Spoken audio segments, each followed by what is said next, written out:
In 2 months' time, experts agree the harvest here in Zimbabwe will be declared a failure. And unless action is taken right now, millions of people will go hungry. We're very concerned that Zimbabwe is returning to the brink of a very severe food crisis. Already there are more than 2 million people who need food aid in the country. That number's going to climb though because as you can see that the harvest has failed. The rains didn't come on time and what was hoped to be a bountiful crop is just really dying in the ground.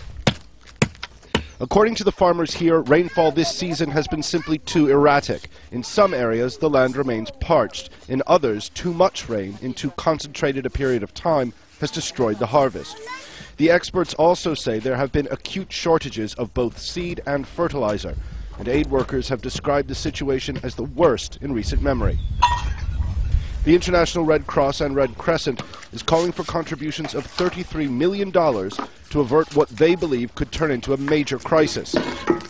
A crisis, they say, which may very well be compounded because of the AIDS epidemic. We've seen a number of families where the parents have died because of AIDS in recent years, and they've really got no support network to help them through. Perhaps in the past the community provided them with food, but now the community themselves don't have food, so these kids are really having to drop out of school and take up some small tasks in the hope of scrounging just enough food to get through to the next day.